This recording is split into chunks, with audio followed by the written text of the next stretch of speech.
Hey Hatchet Crew, welcome to your Wednesday workout of the day. So we're going to start off with a 5-minute AMRAP of 3 very simple movements. The first one is just going to be jumping jacks. So arms and legs go out simultaneously and then come in simultaneously. 12 reps there, and then you're going to go into 12 lunges. Drop that knee to the floor. Try to avoid using your torso for momentum. Then you're going to go into 12 glute bridges. The glute bridge is where we lay down flat on our back, our arms are down by our side, we drive our heels through the floor and lift those hips up. Squeeze those glutes at the top. So that's a 5-minute AMRAP, 12 reps of each.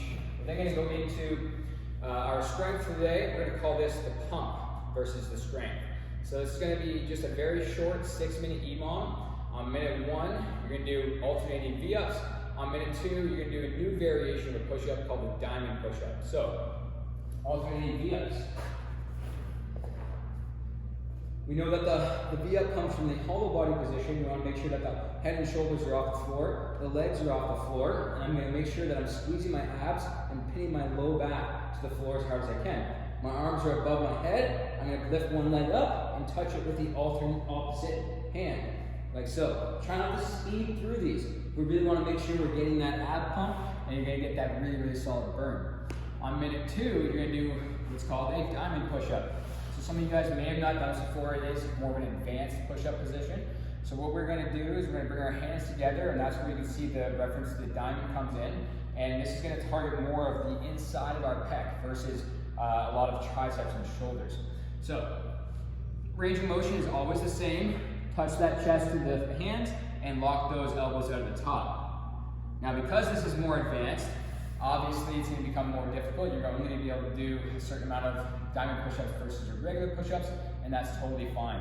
If you have a really hard time with this, you can drop down to your knees and still do diamond push-ups, or if that's just out of the question, go back to regular push-ups from your toes, and then scale back from there to the knees, and then scale back to the blocks if you need to. So for scoring, you're going to score total amount of V-ups and total amount of diamond push-ups. Then we're going to move on to our workout for the day. This is going to be a 16-minute AMRAP with a slightly different stimulus. So the stimulus is more of skill work than kind of beat you down. We're going to do 10 step-ups, 10 alternating snatches, and then it's going to turn into some skill work on your double under in a specific time frame. So on the count of 3, 2, 1, go, you're going to do 10 alternating step-ups. Make sure you come to full knee and hip extension at the top. You're then going to go into 10 alternating dumbbell snatches, hip hinge, pull the belt over top of your head. Make sure it's locked out at the top. Keep that back flat. Then, this is where the meat and potatoes of the workout is.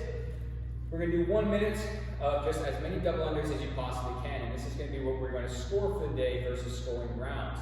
So we really want to make sure that we're hitting our points of performance when it comes to skipping. So the shoulders, they tend to creep up. So you want to make sure they are pulled down, that your elbow is tucked in towards your body, and the arm, the forearm, is at a 45-degree angle, and you're flicking with the wrist, not spinning with the arm. Then on the lower half, we want to make sure that we're not doing what's called a donkey kick, and that's where we flex at the knee, or doing a dolphin kick, which is where you flex at the hip. So when you combine all those things together, you should find yourself in a very smooth position, like so.